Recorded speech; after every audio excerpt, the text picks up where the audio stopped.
Hello, welcome to Make Kind Loud, conversations that turn up the volume. Today we are chatting with Randy Walters. Hey, Randy, how are you? Hey, Lewis, I'm fantastic. Fantastic. Thank you. A little warm out here in Arizona, but fantastic. Excellent. Well, Randy, I'm going to tell the people about you, and then we're just going to jump right in and have a great conversation. Fantastic. Let's do it. In 2006, Randy Walters was fired from his job of 11 years as a painter at a hospital in Chandler, Arizona. Sitting on his couch a few days later with his ego crushed, he saw a commercial with Dennis Hopper about Ameriprise Money Management. It inspired him at 54 to follow his lifelong dream of pursuing a restaurant. Well, he bought a hot dog first, which led to the restaurant opportunity. Randy sold gourmet hot dogs in a small space inside an antique mall and called it Pittsburgh Willy's. 5 years later, he opened Wimpy's Paradise in honor of his dad's original restaurant from the 40s and 50s. Once hugs became a part of his menu, he became well known for his hamburgers, hot dogs, and hugs. Now retired, Randy is writing a book about his 10 years in the business and the many amazing and powerful and funny human experiences that were all part of the experience. He also has 2 daughters and 3 granddaughters. Welcome, Randy. Thank you. Thank you so much. Yeah. That's awesome. So tell me about this commercial. Okay, you were at home, you were crushed. And then what was it about that commercial? Well, I was sitting on a couch and I didn't know what I was going to do. And Dennis Hopper comes on, and if anybody wants to pull it up, you can get it on YouTube. It's the Ameriprise flower commercial, I think they call it. But he's standing in the field and he's holding the flower, and he says, "Dreams are like flowers." And he drops it and he says, "They're to be lived, not." I can't even remember now what it was said exactly, but and then this music starts playing, boom, boom, boom, boom, boom, right, boom, boom, boom, boom, boom, and it talks about if you're 54 or 64 and you want to start a business, do it. There's no limitations. Do what you want. Follow your dream. And it really inspired me. I honestly felt like he was talking to me, and so from there I went and bought the hot dog cart and went from there. Wow. So, I love that. And it really doesn't matter what he said at the beginning, but all that matters is that how it made you feel, and it jumped you into action. But before I opened the restaurant, I used to watch that commercial every morning. I love that. Every morning. Yeah. As a motivation. Absolutely. Yep. Yep. It was good. So why a hot dog cart? Well, my dad had a restaurant called Wimpy's Paradise, named after the cartoon character Wimpy that ate all the hamburgers. Yeah. And he opened it in 1939 and had it for, he opened the second one in 41, went to fight in World War II. When he came back, the one had closed, but he kept the other one open until 1958 or 54. But I was born in 53, so I never experienced it, didn't know anything about it. But growing up, I heard stories about it. Wimpy's this, and I saw his menus and paraphernalia that he had for the restaurant. Yeah. And I guess it was kind of always in my blood that I wanted to do it. And I remember our talk, or father-son talk, if you will. And after he went through the whole thing, he said, "Do you have any questions for me?" And I remember my question was, "Dad, if I ever have a restaurant like you had, what do I have to do, to be successful?" And Louisa, I thought it was going to be like a big laundry list of things to do. You're right. And he said 2 things. He said, always use the best and freshest product and ingredients you can. And 2, most important, make sure every customer knows they're the most important customer. So that's what I did. That was my mantra when I opened up the restaurant, my first restaurant, even with a hot dog cart. And it served me well. Yeah. That's stellar advice right there, to make sure each customer feels as though they're the best customer, most important customer. I love that. Yeah. He was a smart guy. And you carried that through both of your restaurants. Yeah. Oh, absolutely. It was, in the business, the old adage is the customer is always right. Well, in reality, they're not always right, but you have to always, if they're not right, you have to make sure you correct the situation. Yeah. You know, and let them leave feeling whole and complete, and not, you know, I've seen I have friends that own restaurants, and I've seen some of them literally throw customers out. Wow. And get yell at them, you know, in Yeah. front of other customers, and that's just totally unacceptable. And you know, and you can get a whole lot more if you, because what I used to tell the girls that work for me, everybody that walks through that door has a story, and we don't know at that moment in their life what they're going through. Yeah. You know, and if they're being, you know, nasty, or angry, or not wanting to talk, there could be a very good reason for it, and it's an opportunity for us to reach out and touch them and show them some kindness. And you know, and some of those stories are in my book, actually, so they're a powerful one. I love that, and I firmly believe that, like, everybody goes through something.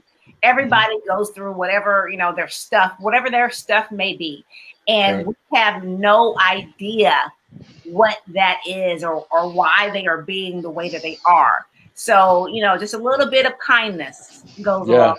So that's beautiful that you taught your employees that. Yeah, that's actually how the hugs all started, because I had an employee that came in my first restaurant. I'd only been open about 6 months, and he was less than, you know, cuddly, if you will.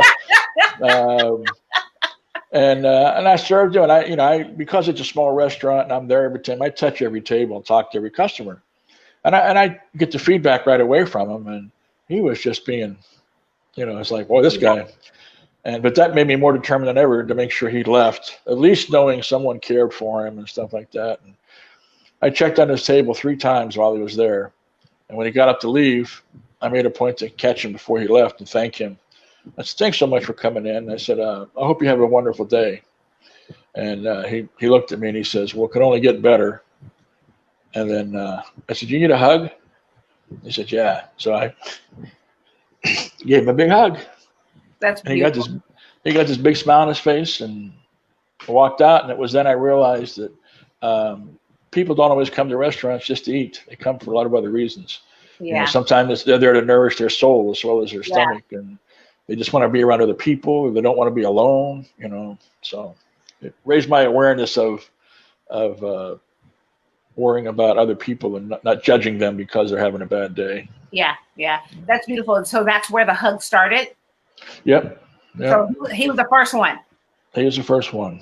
So tell me what happened after that. Once you hugged him and saw, you know, his big smile as he went on his way, like that's just it. On the menu. It was so powerful. Yeah. To see how it lifted him, the response it gave him, and I thought, holy cow! That's, first of all, they're free. Every time you give one, you get one. That's the beauty of it, you know. So I just started, when customers came in, I started just hugging them before they left. I thanked them for coming in, because, you know, I realized that there's so many other restaurants out there competing for the dollar. Right. But they trusted me at that moment to come into my restaurant and let me feed them. And you can't take that for granted. You have to let them know you appreciate it. And again, going back to my dad's, you know, advice. And so I would ask everybody. I never hugged anybody without asking. Yeah. You know, I'd say, hey, thanks for coming in. Can I give you a hug? And next thing you know, people were coming in for hugs as well as food. I mean, I picked up a lot of publicity on the local news stations for it.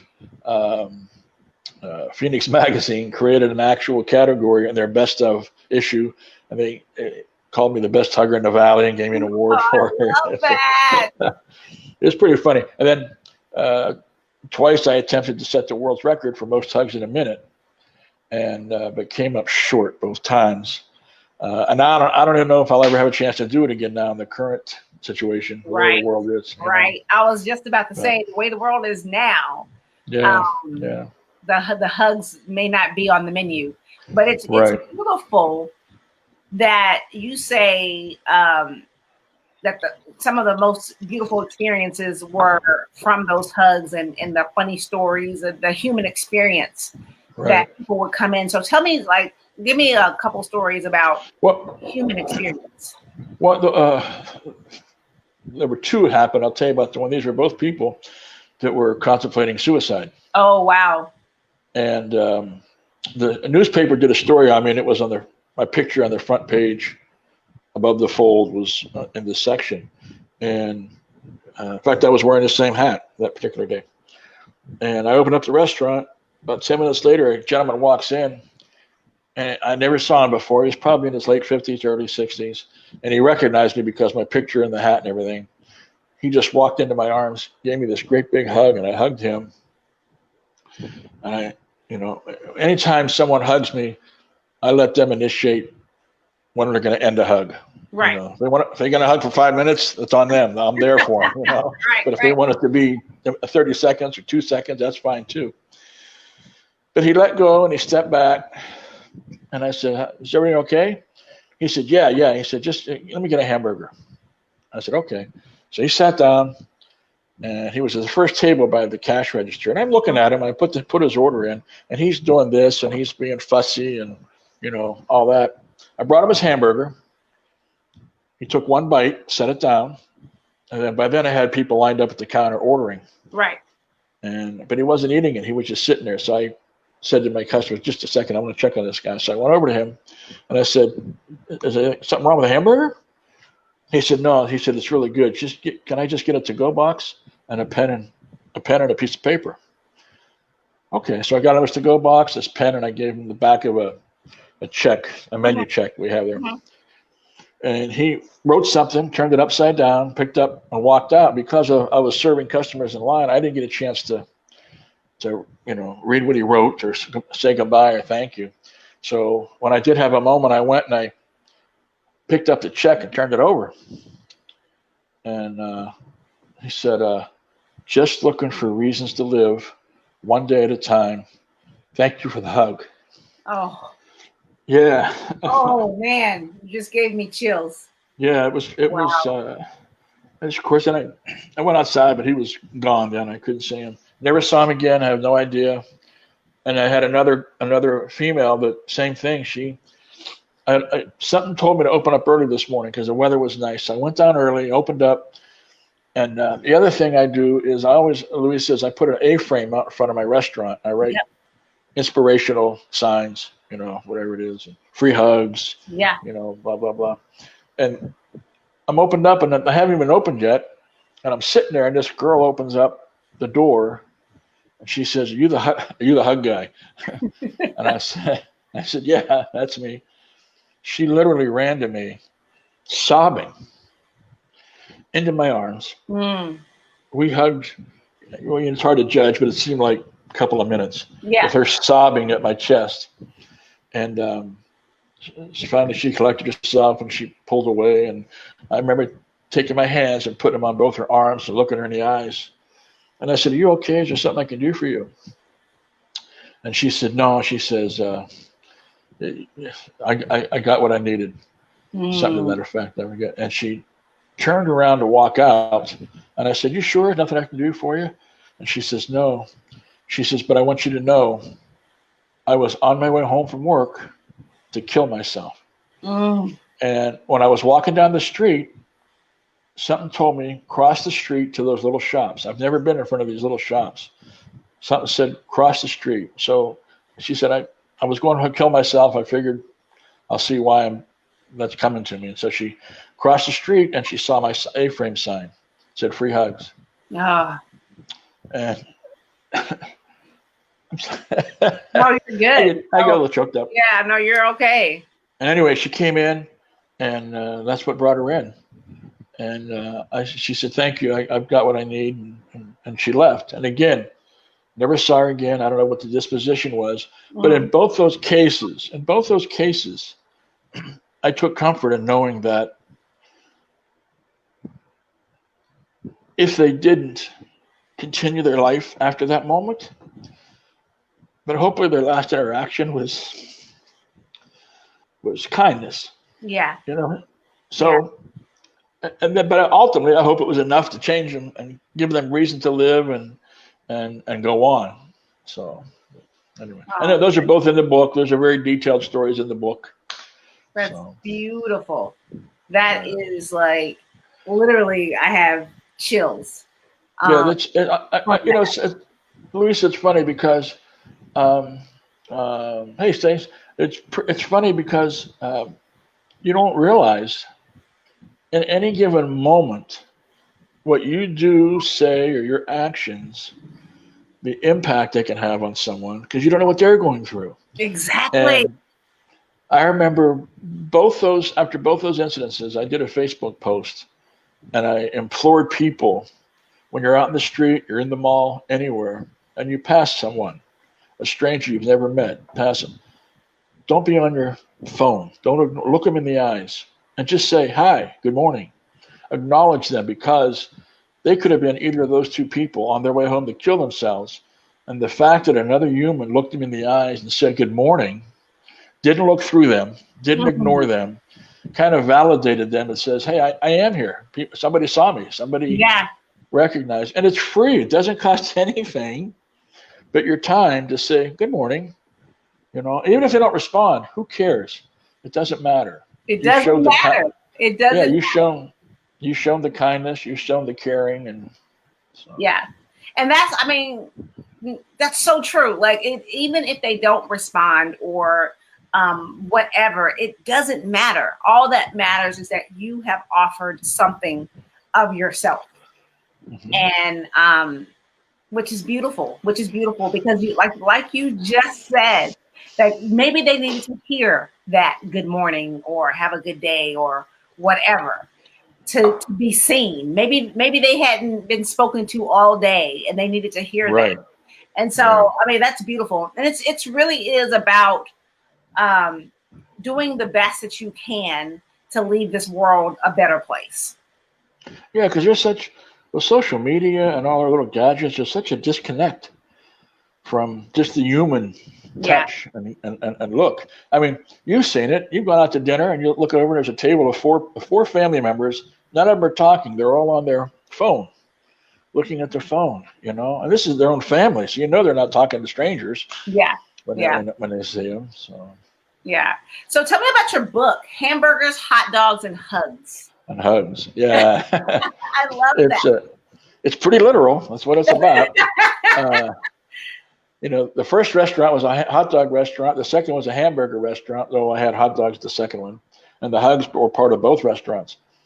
And the whole purpose behind it was to show that anybody, no matter where you are, what you're doing, what your choice is in life, you can impact people. You can make a difference. You don't have to be rich. You don't have to be famous. It's something any of us can do. Any of us can look someone in the eye and say, good morning. How are you? I care about you, stuff like that. And like I said, there were so many. When I sat down, I started thinking about all the moments at that restaurant, those 10 years, how powerful they were to me, so many brought me to tears, so many brought me to laughter, that I thought, what, this is, I've never considered myself real religious, but very spiritual. But I thought, what, maybe this was where God put me for those 10 years. I love that. And I was supposed to impact or be there for these people, if you will, and them for me as well. And when I started going through all the stories, I realized, wow, I think everybody could learn from this and needs to hear this. So I had some friends that kept saying, you need to write a book, you need to write a book. A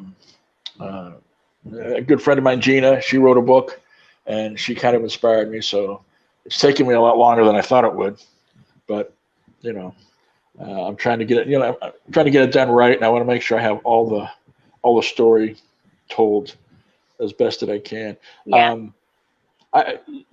There's just probably one of the most powerful ones in there is the day I served an angel. And I literally believe to this day that this was a force that was not from this earth. Wow. Tell me about that.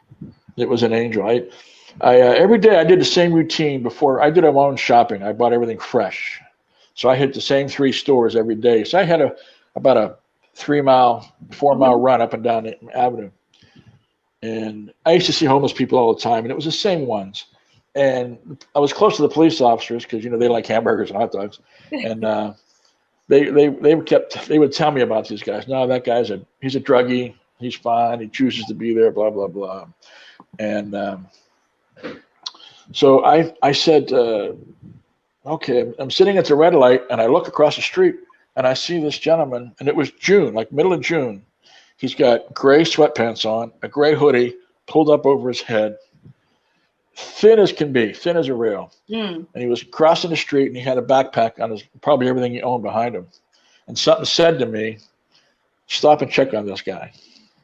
And as I turned the corner, there was a bus stop there, and a bus pulled in front, and I couldn't get over to pull over. So I continued on going. And as I'm driving, I look in the rearview mirror, and I see him standing there. He didn't get on the bus. He was just standing there. So I part of me says, damn it, why didn't you stop? Something was telling you to stop, but I did. So I went to work. Yeah. And my restaurant's 4 miles up the road. I get to the restaurant, I get everything all set up, blah, blah, blah. And lunch is over, and it gets slow after lunch. I'm sitting at the counter, and I look out my front window of the restaurant, and staring straight back at me is this gentleman. Wow. And he's just looking in at me. And I'm going to be honest with you. He looked like our traditional picture of Jesus. He had the long beard and everything, So I jumped up, and I ran out and opened the door, and I said, "Are you hungry?" And he says in a real soft voice, "Yes, but I don't have any money." I said, "That's okay." I said, "Have a seat there." And I looked at him. His hands were black with dirt. He probably hadn't had a shower in weeks. Right. He looked at his feet, same way. He sat at the table, took his backpack off, and I went in and I brought him out, I don't know, 2 hot dogs, drinks, blah, blah, blah. And I'm standing there inside, but where I could look over the curtain of the restaurant and see him eating. And he's just going to town. Yeah. And so when he was just about done, now mind you, from my coolers where I keep my drinks to the front door to walk takes about 3 seconds. So I grabbed a couple bottles of water. I was going to take them out and give them to him so he'd have them for later. He was there. His backpack was still in the other chair. He was still actually eating. I turned, walked to get the waters, turned, came back. He's gone. Oh, wow. Now the patio in front of my restaurant is a breezeway. And there's about 5 buildings to the north, 5 buildings to the south, and the main street across the way. There's absolutely no way he could have disappeared in that short of time, those 3 seconds. And a friend of mine, a barber, was standing next door. There's a barber shop next door. And I said to him, "Scotty, did you see that guy who was sitting here?" He said, "The homeless guy?" And I said, "Yeah." I said, "Yeah." I said, "Did you see him leave?" And Scotty says, "No." And now Scotty was out there. Wow. Having a cigarette when I turned to get the water for this guy. So I come out, and here I am holding 2 bottles of water. He's nowhere around. And it was at that moment that I honestly knew God gave me a second chance to do the right thing. I dropped the ball the first time. For some reason, I was told to go check on this guy, and I didn't. And I didn't think about this, Louisa. It was 4 miles down the road. There's, at that time, 26 other restaurants downtown. Yeah. Why'd he pick my restaurant to stare in their window at me? I mean, I guess it could all be coincidence, but I really don't think it was. I think it was. I think it was a test, if you will, or an opportunity from God. So you see why I'm writing the book. Yeah, I mean, that is beautiful, and literally, I've had chills since we've started this conversation. Just of the different experiences that you've had with people, and how powerful they are, and how it was so important for you to have those restaurants, so they could come in and get the hugs and just see your face, and God gave you a second chance, but it sounds like He put you there so that other people could have second chances as well. Well, yeah. Boy, I never thought about that, but you're right. It's But when I finally retired and thought back over all those years and all those moments and all those stories, it really did hit me that um, our whole life, I don't know about predestiny or free will. I don't know about that, but it seems like if it's predestiny, that was where I was supposed to be for those 10 years. I was destined to be there for those people, and those. Yeah. So, but anyway, it was. Yeah, it's a lot of stories like that. Yeah, I love it. I love it. So before we started the broadcast, you were telling me about a story that you gave a talk on at Ignite Phoenix. Is that right? Ignite Phoenix, yeah. Ignite Phoenix. And I love that story. So can you just share a little bit about what you were telling me? It's kind of like a TED Talk, but it's done locally. But I had sent in a suggestion to do a story, and they accepted it, and they walk you through it. And you do a 5-minute presentation, and then you select these different slides that they show on the big screen behind you that move along to kind of substantiate your story. And mine was about the colored pool.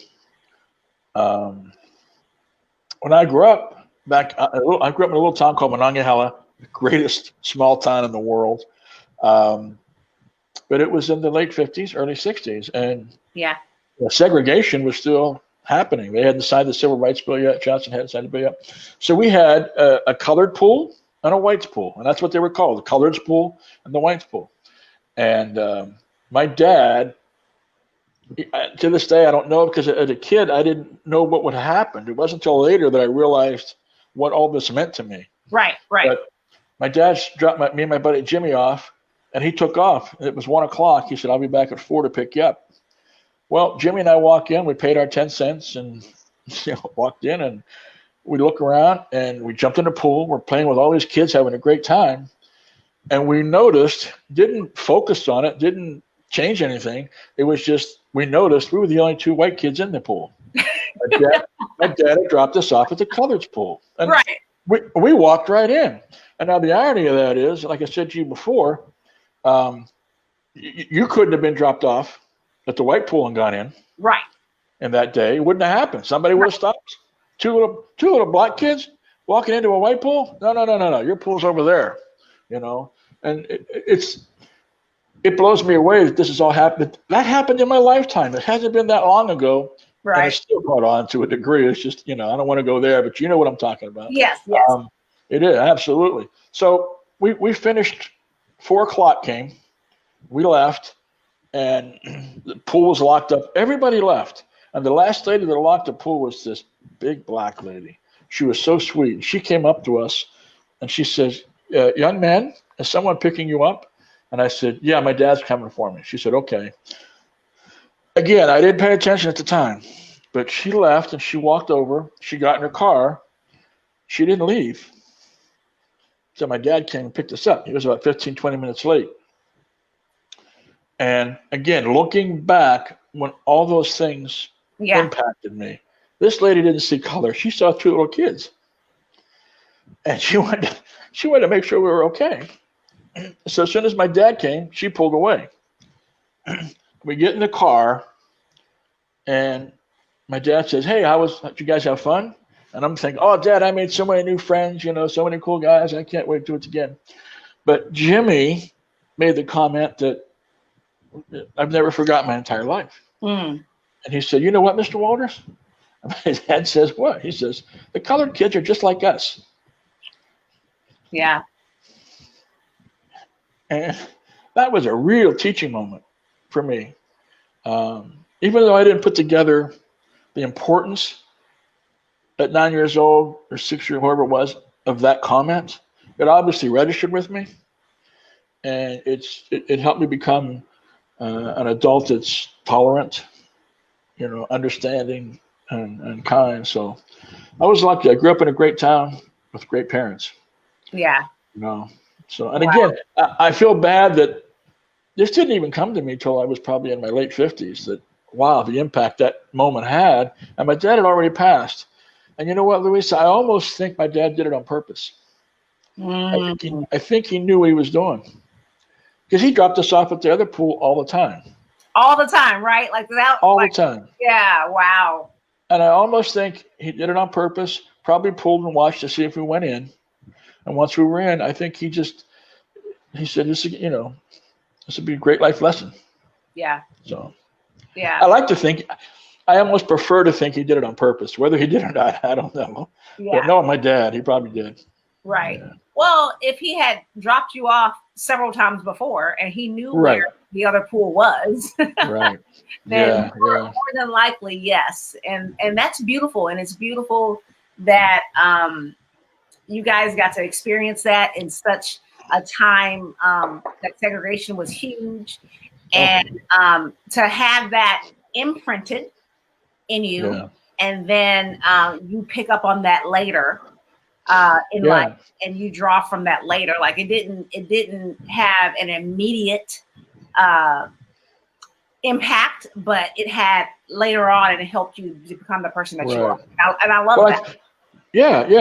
And I guess in a way it did have an immediate impact in the sense that kids are clean slates when they're born, Yeah. And that day in a pool, we were all kids. We didn't see color. We didn't see height. We didn't see religion. We didn't see anything. We were just kids throwing balls to each other and teasing each other and chasing each other. And, and that's all it is. And then, then I realized all this hate and divisiveness it's taught. It's not instinctive. It's being kind, doing what you're doing. That's instinctive. Hate's not. Hate's learned. Yeah, and it can be unlearned. Yes, it can be. Yeah. Yeah. Well, thank you for sharing that. And like you said, when before we started the broadcast and you told me that story, I was like, oh, that's beautiful and definitely something that needs to be shared. So I appreciate that. That's so funny too. My age, and I was very specific in using the word colored pool because that's what it was back then. Right. That's what it was referred to. And I had some friends that said, well, you probably should have called it the blacks pool or the African American pool. I says, no, it was about that date, about that time. And that's what it was called. That's what segregation was. You had colored fountains, and isn't it sad to think that that's all been in our generation? Yeah. All of it. People think it was so long ago. No, it wasn't. Not too long ago, for sure. Yeah. Yeah. So. But I mean, the beautiful thing is that we have the ability to unlearn a lot of things. Yes. And to grow and to share kindness and to be better people if we choose it. And that, I mean, it really comes down to that. It's if we choose it. And if we do choose it, it can be a beautiful world that we get to be a part of. Still, most of the world's very beautiful. And I still like to believe that 98% of the people walking this earth, hey, Chili, are kind people, Chili, come here. But 98% of the people are kind people and want to do the right thing. And it's just that 2%, damn it, to get all the attention and cause all the problems. Yeah. Yeah. Well, the 98%, we're going to keep going strong. I like that. Absolutely. Well, thank you so much, Randy, for taking the time out and talking to me and just sharing some of your beautiful stories and, all the experiences that you've had over the years. And I can't wait for that book to come out. So you keep writing. Yeah. I'm in a book that's coming out hopefully in October that I'm co-authored with several other people. I think you're in it, aren't you? I am. Yeah, you am too. Yeah, there you go. And the story I tell in there is a really powerful story too. Yeah. So yeah, and I'm hoping to have this done. I got anybody that's written a book before can relate. And I don't use a computer. I do it the old-fashioned way.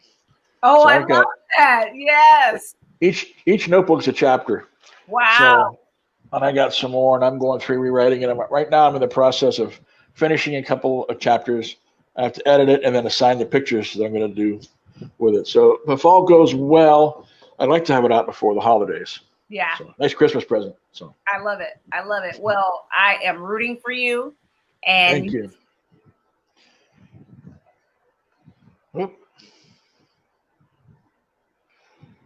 Did I lose you?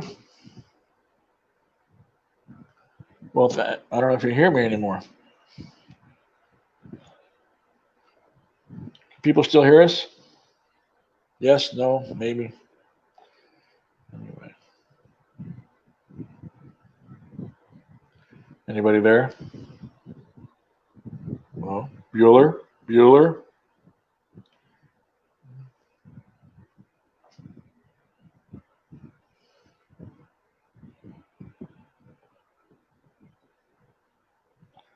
Well,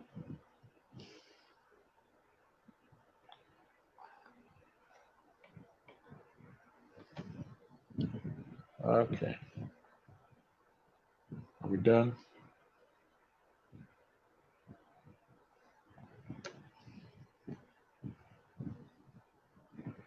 I guess we're done.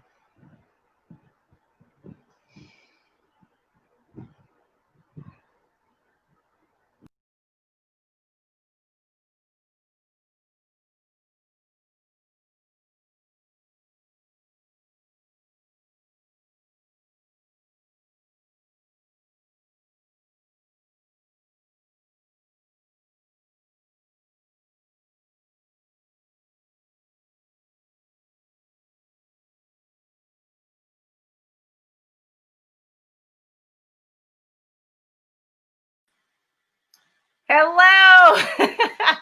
My computer decided to shut me down. Thank you. I just want to say a huge thank you to Randy Walters and his beautiful stories, and cannot wait to read his book coming out hopefully by the holidays, called Hamburgers, Hot Dogs, and Hugs. So again, thank you, Randy, for sharing your beautiful story, and just for being the light that you are in this world. I look forward to next week on another episode of Make Kind Loud, conversations that turn up the volume. We'll see you guys then. Have a good one. Bye.